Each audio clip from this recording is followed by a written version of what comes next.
నేను చంద్రబాబు నాయుడు గారి మీద కేంద్ర ప్రభుత్వం మీద ఒత్తిడి తెచ్చి రాయలసీమ లిఫ్ట్ ఇరిగేషన్ ఆపిచ్చిన అధ్యక్ష నా చరిత్ర ఇది, నీ నీతి గది. ఇవాళ నేను సూటిగా చెప్పదలుచుకున్న వేదిక మీద నుంచి రెండు రాష్ట్రాల మధ్యలో మంచి వాతావరణం ఉండాలని ఇప్పటి వరకు నేను సాధించిన విజయాన్ని కూడా నేను చెప్పుకోలేదు అధ్యక్ష. సూటిగా చంద్రబాబు నాయుడు గారికి విజ్ఞప్తి చేసిన నేను, రాయలసీమ లిఫ్ట్ ఇరిగేషన్ మీరు ఆపితే మేము ఏదైనా విషయాల మీద చర్చకు వస్తాము, లేకపోతే మీతో చర్చించడానికి అవకాశం లేదు. మొట్టమొదట 3 టీఎంసీల పర్ డే అక్రమంగా నిర్మిస్తున్న రాయలసీమ లిఫ్ట్ ఇరిగేషన్ పనులను మీరు ఆపండి అని మేము వారిని క్లోజ్ రూమ్లో అడిగితే మా మీద గౌరవంతో రాయలసీమ లిఫ్ట్ ఇరిగేషన్ ఆపేసింది అధ్యక్ష. మీరు ఈరోజు నిజ నిర్ధారణ కమిటీని సభ నుంచి పంపించండి. కూనంనేని సాంబశివరావు గారిని, అక్బరుద్దీన్ ఓవైసీ గారిని, బీజేపీ మహేశ్వర్ రెడ్డిని ఎవరిని కమిటీ చేస్తారో, ఇంక్లూడింగ్ బీఆర్ఎస్ మాజీ సాగునీటి పారుదల శాఖ మంత్రులు ఇద్దరు ఉన్నారు, చంద్రశేఖరరావు, హరీష్ రావు. వాళ్ళిద్దరు నాయకత్వాన్ని ఎవరినో ఒకరిని పెట్టి రాయలసీమ లిఫ్ట్ ఇరిగేషన్ పనులు ఆగినాయా లేదా, ఉత్తమ్ కుమార్ రెడ్డి గారు మంత్రి అయిన తర్వాత కాంగ్రెస్ అధికారంలోకి వచ్చిన తర్వాత ఆగిన వాళ్ళ నిజ నిర్ధారణ కమిటీ పంపించండి అధ్యక్ష. మీరు ఆదేశాలు ఇవ్వండి అధ్యక్ష. ఈ సభ నుంచి మేము అక్కడ రాయలసీమ లిఫ్ట్ను 3 టీఎంసీల పర్ డే దోపిడీని ఆపిచ్చి చర్చల పేరు మీద ఈరోజు పాలమూరు రంగారెడ్డి ఎత్తిపోతలకు అనుకూలంగా నిర్ణయాలు వచ్చి ఉమ్మడి రాష్ట్రంలో మా ప్రాజెక్టులకు మీరు ఎలాంటి అభ్యంతరాలు పెట్టకండి, మా కడుపు కొట్టకండి అని వాళ్ళ మీద ఒత్తిడి తీసుకొచ్చి ఈరోజు ఒక కొలికి పట్టుకొచ్చిన మధ్య నేను ఒకే విషయం మీ అందరినీ కోరుతున్నాను. పోయిన సంవత్సరం దగ్గర 6,282 టీఎంసీ నీళ్లు గోదావరి కృష్ణాలో సముద్రంలోకి వెళ్ళాయి. గోదావరిలో నీళ్లు పుష్కరంగా ఉన్నాయి. అందుకే మీరు చూసినప్పుడు నేను ఎప్పుడు కూడా గోదావరి నీళ్లు వాడుకుంటే ఎప్పుడు నేను అడ్డు చెప్పలేదు. విభజన తర్వాత కాళేశ్వరం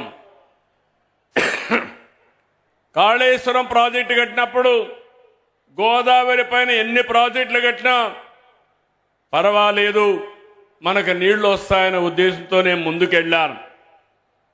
గడిచిన 40 సంవత్సరాల్లో 3,000 టీఎంసీ నీళ్లు గోదావరి నుంచి సముద్రం లేకపోతున్నాయి. పోలవరం ప్రాజెక్టు పూర్తవుతుంది. కృష్ణా గోదావరి అనుసంధానం జరుగుతుంది.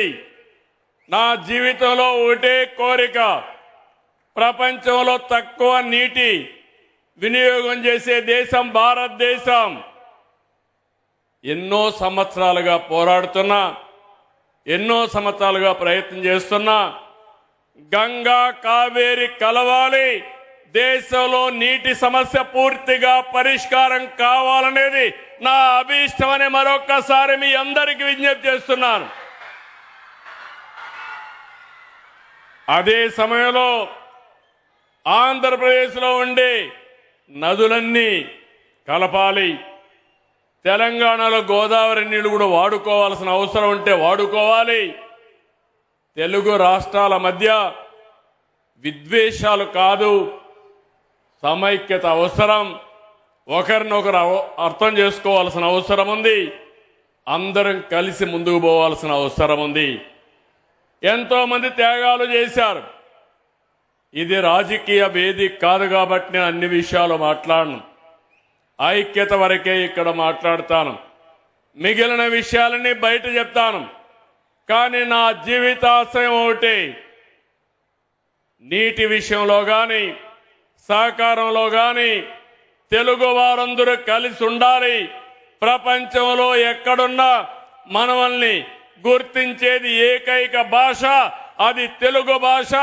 ఆ భాష ముందుకు పోవాలంటే, తెలుగు జాతి ప్రపంచంలో నెంబర్ 1 కావాలంటే మనకు కూడా ఐకమత్యం అవసరం అని చెప్పి మరొక్కసారి తెలియజేస్తున్నా.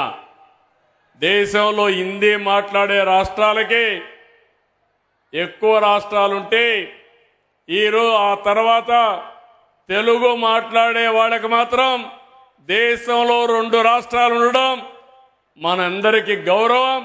ఈ గౌరవాన్ని నెక్స్ట్ లెవెల్కి తీసుకుపోవాలంటే, ఒకప్పుడు ఇజ్రాయెలీస్ జూయిష్ ఎవరైతే ఉన్నారో వాళ్ళ జనాభా 1 కోటి కూడా లేదు. కానీ ప్రపంచం అంతా కూడా ఆర్థికంగా ముందుకు పోయి అమెరికాకు పోయినా ఏ దేశానికి పోయినా శక్తివంతమైన జాతిగా జూయిష్ ఉన్నారు. 2047కి జూయిష్ ను కూడా మించిపోయి నెంబర్ 1 జాతిగా తెలుగు జాతి ఉండాలనేది నా ఏకైక లక్ష్యం.